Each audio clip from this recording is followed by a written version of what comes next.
En deux mots, en fait, la monnaie unique pour toi, c'est bien pour l'Europe ou c'est pas bien? En soi, comme logique, si, absolument.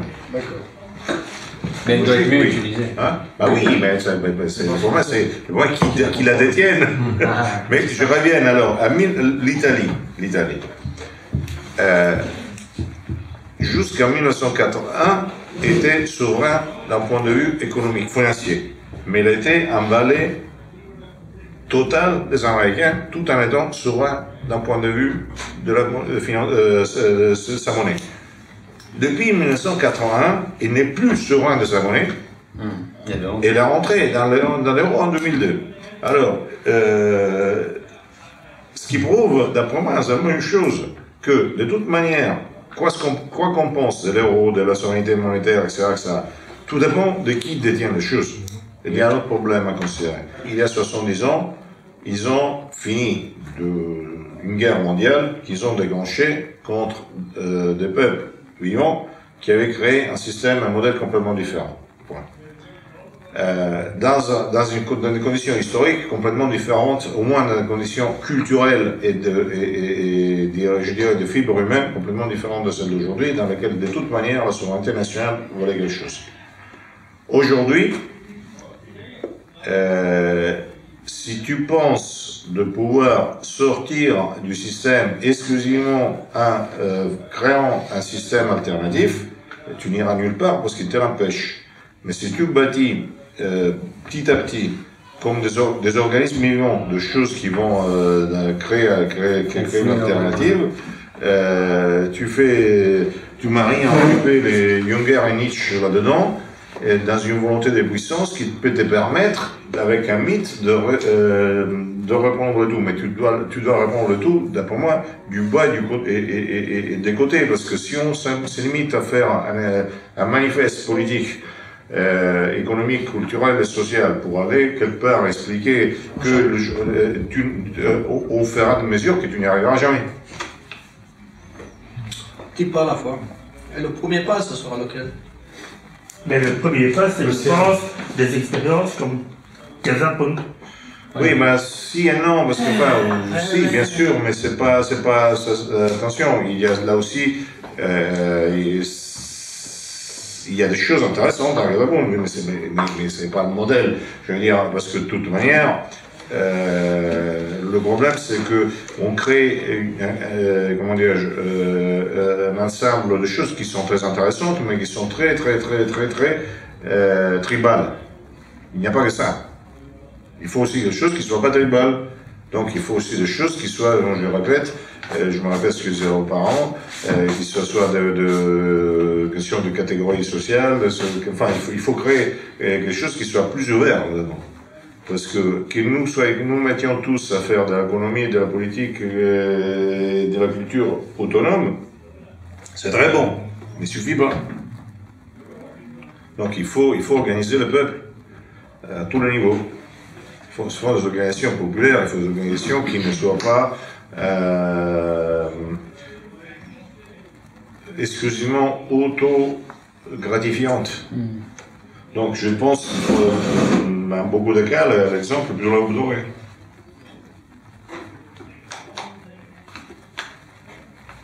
Ceci dit, bon, Casablanca nous donne quand même, bon, je le cite évidemment, parmi les exemples positifs, c'est déjà une autre mentalité. Mais il ne suffit pas parce qu'on garde quand même une logique, une tendance à nous fermer dans nous-mêmes. Et au moins d'un point de vue organisationnel. Donc on parle aux autres, mais on reste c'est nous et les autres. En fait, c'est faux. Il faut dépasser ceci parce qu'il n'y a pas des autres. Les autres, c'est l'ennemi. Mais les gens, c'est pas les autres. Donc c'est ça qu'il faudrait récupérer comme logique. Moi, je veux soulever que sur le terrain, dans le local, ce ne sont pas des gens de droite qui prennent les choses en main. Et donc il y a aussi une convergence. Les révolutions nationales ont toutes été faites, grosso modo, par une psychologie de droite et de chefs qui avaient une mentalité plus, disons, de gauche, ou qui sortissaient de la gauche. Même Franco était républicain. Donc même le plus réactionnaire ne devenait pas de droite. Alors ça c'est important. La droite a inscrit dans cette... la droite a est dépositaire de l'ensemble les gens de droite sont dépositaires d'un ensemble points de, comment dirais-je, des visions de la vie. C'est du cléricalisme. Non, c'est pas le problème. C'est pas le problème. Je veux dire, les gens de droite, c'est une question d'inertie. Les gens de droite sont normalement à la fois de bon sens et pessimistes. Donc, ce qui est normal, parce qu'un intelligent est pessimiste. Donc, ils détiennent une culture, une vision de la vie avec de valeurs importantes, qui se marient parfaitement avec le bon sens, avec le refuge général, mais qui restent inertes et paresseux. Les gens de gauche, normalement, qui sont des gens, normalement, hein, comme formation politique, la gauche est une formation politique conquérante et organisationnelle. Alors, le miracle de la Révolution nationale, c'est que la plupart des cadres venaient de gauche, alors que la mentalité était alors que les valeurs étaient de droite. Et ça crée ce miracle. Mais si on met des gens qui ont une mentalité de droite à gérer un truc, ça ne marchera pas, parce qu'ils ne sont pas capables. Ils sont pas capables, c'est ontologique, c'est leur propre façon de... Ils ne sont plus capables. Oui, ils ne sont pas capables pour ça. Ils sont capables de beaucoup d'autres choses. Ils sont très capables, normalement, à se défendre, beaucoup plus qu'attaquer. Il faut de la sélection opérationnelle. Ouais. Parce que là, le problème de ce milieu, justement, c'est que, à différence de celui sur lequel sur lequel il voudrait se modeler, il est foncièrement de droite. Donc, foncièrement de droite, psychologiquement, c'est-à-dire, on passe le temps à voir, de façon évidemment pessimiste, parce que le contraire, ça m'étonnerait, les choses comme des spectateurs et en se disant ce qu'il faudrait faire, ce qu'il faudrait que ce qui arrive, ce qu'il faudrait que ceci, qu'il faudrait ça. Par contre, on a besoin de gens qui les choses les changent. Alors les gens qui les choses les changent doivent acquérir une mentalité différente et je veux dire, en fait, il nous faut trois choses. Hein. Bon, tout d'abord, récupérer les mythes. Deuxièmement, arriver à avoir 300 cadres en toute Europe. Et troisièmement, mettre ensemble quelques catégories sociales. Et le reste, c'est fait. Hein. Il faut pas. Par contre, si nous passons notre temps à refaire le monde tous les jours et tous les soirs, un grand comité où tout le monde fait la même chose et dit la même chose, il n'y a pas de fonction. Donc il faut retrouver les gens selon les possibilités qu'ils ont, les fonctions qu'ils ont, le mettre de créer une école cadre, un cadre révolutionnaire. Autrement, on n'y arrivera pas. Ben, c'est ça. Grèce, qu'est-ce que Grèce a fait pendant 30 ans? Grèce, le Grèce... Où est le résultat, finalement? Oui, mais la Grèce a fait beaucoup de choses très intéressantes. Oui, absolument. Très importantes, qui encore ont laissé de valeurs, de mythes et des racines et aussi de groupes solidaires entre eux. Enfin, je pense que c'est le top de notre milieu de l'après-guerre. Mais ceci dit, il n'a pas affronté la politique et l'économie comme instrument de guerre, ni à former, ni s'évoluer comme un état-major de gens qui fassent la politique et l'économie comme la guerre. Donc il y a une limite qui est une limite parce qu'en fait qui est ancrée par ses propres fondateurs, qui est une limite, si tu veux, qui est une école de pensée, philosophique, ce qui reste magnifique, parce que quand on dit quelque chose à ses limites, mais on ne veut pas dire que donc cette chose ne vaut rien, parce qu'en plus si tu le compares à n'importe quelle autre chose, je pense que dans l'après-guerre il n'y a rien qui puisse être comparé au reste à ce niveau-là. Donc ça reste, d'après moi, ça reste le maximum ce qui était fait dans l'après-guerre. Mais il n'y a pas eu cette volonté de puissance et cette logique d'approche technique aux choses. Et ça, c'est important. Ça, Le résultat, la preuve, c'est tout à fait simple, c'est que les gens du Grèce sont partis avec Maigret. C'est pas le problème de voir qui avait raison, qui avait tort, c'est même pas la question. Il y a beaucoup qui reviennent chez Marie. Oui, donc c'est pour qu'ils se rendent compte de fois. C'est là, donc les contradictions. Ils sont pas cons, ils sont là. Non, ce que je veux dire que le moment de la rupture, c'est un cadre préparé est en mesure de savoir qu'il n'y a pas d'issue chez Maigret. Ils sont tous partis chez Maigret. Donc la preuve, c'était pas des cadres politiques, c'était des cadres humains, c'est vrai. Mais ça, c'est assez. Bon, c'est dit, je ne suis pas certain qu'on n'arrivera jamais à créer des cadres politiques. Mais bon, il ne suffit pas, c'est fondamental, mais il ne suffit pas ce que la Grèce a fait. Et en plus, la Grèce, il faut dire encore un truc, il a très bien marché en France, parce que c'est quand même, ça va très bien avec les diplômes français. En exportation, ça n'a pas vraiment réussi.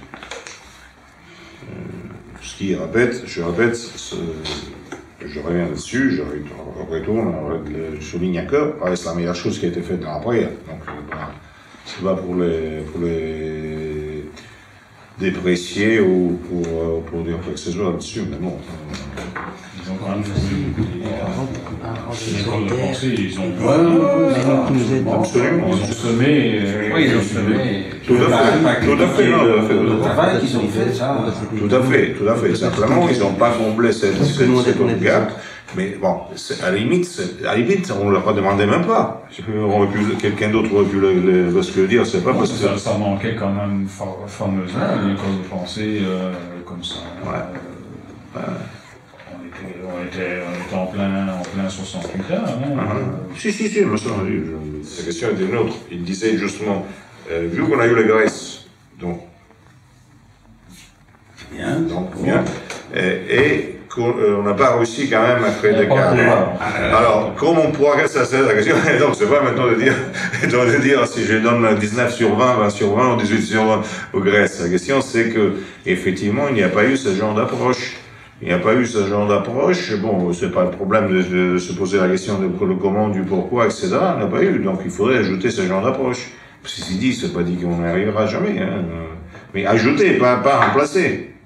Parce que justement, aujourd'hui, au moins la Grèce a donné une vision du monde qui est, d'après moi, souvent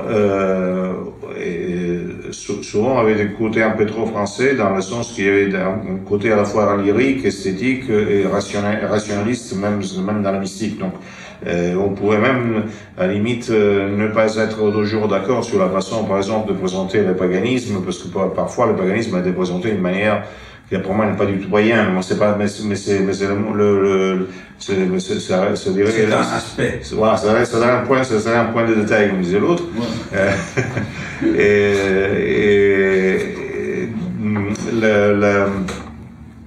La question, c'est que là aujourd'hui, il y a personne, il n'y a plus pratiquement personne qui fait une école même comme ça. Donc les gens qui viennent, qui dans un mouvement national, etc. À part le problème qui sont souvent révoltés par l'immigration, ça va pas plus loin. Mais excuse-moi, maintenant on est en train de voir un institut Iliade qui est en train de prendre un peu forme. Et c'est déjà pas mal. Ouais, ben je vais collaborer. C'est une bonne idée. Absolument. C'est dans la continuité du. Absolument. Simplement, c'est très important, mais suffit pas. Je veux dire, nous avons eu peut-être dans les années 60 des exemples en boîte en Europe qui ont été des exemples positifs d'un point de vue de résultats politiques, peut-être. Hein. Moi, je l'ai vu, j'étais pas présent, donc le voir avec un noir et blanc, comme on dit, très souvent on se trompe. Aujourd'hui, c'est pas parce que Constantine est là, mais bon, la seule force qui réunit à la fois l'action, le renseignement une idée de fond et de pensée et une activité continuelle et même technique et l'aube dorée, laquelle probablement, si on commence à faire un discours là, on fait l'anatomie, peut-être qu'en faisant l'anatomie, on trouvera ça c'est un défaut, ça c'est un défaut, ça ne va pas ça. Là, bon, donc je pense qu'on pourra faire ça sur tout le monde. Mais c'est le seul exemple qui existe. Alors est-ce qu'on peut souder la logique du Brest, la logique de l'aube dorée et la logique de Berlusconi pour d'autres choses? Est-ce qu'on peut les souder? Oui, on peut les souder par un réseau de cadres intelligents et capables. Je pense qu'on doit même. Donc, sur chaque chose, il faut voir point par point les gens qu'on a, le tissu qu'on a, ce qu'on peut faire, et c'est local. Mais attention, je ne prends pas un exemple l'aube dorée parce qu'il a un succès. Parce que le Front National a encore plus de succès, je ne prends pas un exemple. Parce que pour moi, c'est un exemple, c'est quelque chose de solide et complexe. Si quelque chose est flou, et si quelque chose rentre simplement dans le business, dans la politique business, je prends par exemple, quand je critique à fond le Front National de Marine Le Pen, ce n'est pas parce que je dis donc il faut voter ailleurs. Je dis simplement, s'il n'y a pas de cadre dedans qui ont une idée précise, c'est exactement comme voudrait le PS. Cela dit, bon, tu nages, et en nageant, tu votes le Front National. Le problème n'est pas le score que tu fais. Évidemment, c'est mieux de faire 40% que de faire 3. Le problème, c'est quelle solidité tu as dedans et en quoi ça pèse. Le Front National de Jean-Marie Le Pen pesait beaucoup plus le Front National de Marine, tout étant plus faible, parce que lui, il était capable disons, de vendre, imprimer, pas de vendre, c'est pas le mot, au fond, de faire marcher, de faire valoir ce qu'il fallait, alors qu'elle n'est pas capable, par exemple. Donc, c'est pas une question de combien tu fais, donc à la limite, bon, je pense que Valence Bélan a des grands problèmes, je ne sais pas si ça répondra jamais, je n'ai aucune idée. Mais c'est pas la question que le Valence Bélan a un tiers de voix qui rend le Valence Bélan mort. C'est pas le fait qu'il est mort qui lui a donné un tiers de voix, je ne sais pas, je ne connais pas vraiment la question dans les détails précis. L'important, c'est la force. Alors, évidemment, nous ne sommes pas, évidemment, on ne peut pas comparer un parti populaire antagoniste et maudit à des partis de pouvoir. Mais en Italie, le parti qui a tenu le plus, qui a toujours été au pouvoir, depuis 1960 jusqu'à la fin, c'est un parti qui n'a jamais dépassé 3,5%. Alors évidemment, c'est un parti de haute bourgeoisie lié à la finance, c'est facile. Mais ce que je veux dire, c'est que le score est important, mais n'est pas suffisant en soi. Donc on peut être plus important avec un score, évidemment, avec un score de 0,2, évidemment tu ne comptes rien. Parce que même le gens avec qui tu travailles, ils commencent à penser que tu es un clown, donc ils ne te croient pas. Mais bon, c'est plus important d'avoir un pouvoir social, économique, réel, quelque part, et d'être soudé, d'avoir un groupe fort, que autre chose. Et je dis, je ne sais pas, mais bon, le fait que l'aube dorée a 50 personnes en prison, c'est pas parce que je veux aller en prison, je ne sais pas, mais je veux dire, ça représente que quelqu'un a voulu le mettre en prison. Les autres personnes ont voulu le mettre en prison pour l'instant. Donc c'est quand même, ça aussi c'est un signe, c'est un détecteur. Ceci dit, j'espère bien de pouvoir faire des choses sans que les gens aillent en prison. Donc c'est pas parce que tu vas pas en prison c'est fini, mais bon, il y a beaucoup de choses à voir. Un système qui se défend, hein. Ouais, bah oui. Mais je veux dire, donc, mais Marine n'est pas en prison.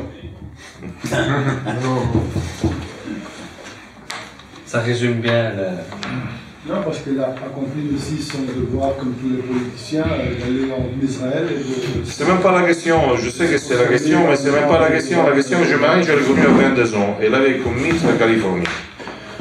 Alors, donc, elle est très forte PDG d'entreprise, elle est une personne très capable, elle est teigneuse, elle est tout ce que vous voulez. Mais en fait, sa vision du monde, c'est laquelle? C'est laquelle? C'est pour ça de son Personne de son... Pas du tout. Le français moyen, désespéré, je pense qu'il...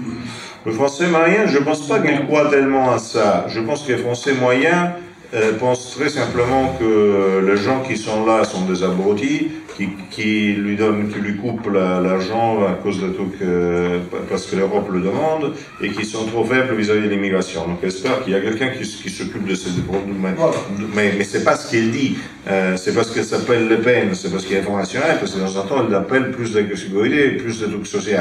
Bon, ce qui est quand même facile à dire. Après, pour que il y ait une politique sociale, une économie sociale, admettons que ça puisse exister dans le capitalisme, il faut déjà dire laquelle. Et c'est pas le cas. Et par exemple, je me pose une question à laquelle je vais vous donner aussi une réponse. Vous avez vu ce qui se passe à Calais. Pourquoi Calais, le Front National n'a pas eu d'élu? D'après moi, je me trompe peut-être, le candidat qui se fait élire, sans aucun complexe, a dû parler contre l'immigration.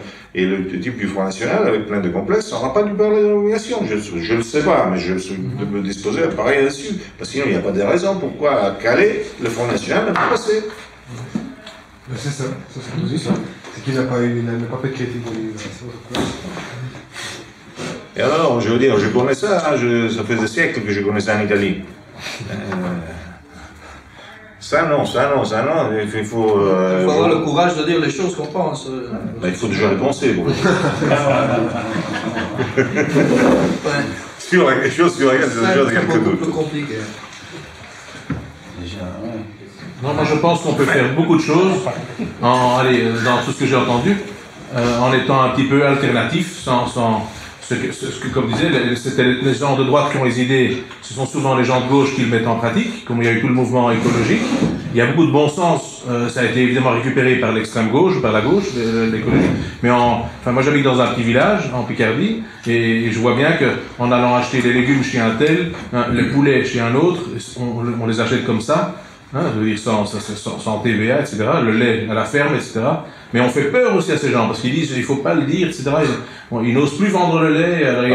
Mais il y en a encore quelques-uns qui osent le faire, un espèce de gars là qui fait penser à Jean Gabin, là, qui régulièrement tue une bête dans son étable. Et puis, et là on touche le système, parce que là le système n'a pas de prise là-dessus. Vous savez qu'il y a une loi, ils ont passé une loi comme quoi ça sera interdit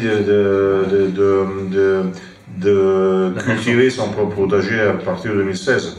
C'est déjà en place aux États-Unis qui arrivent ici.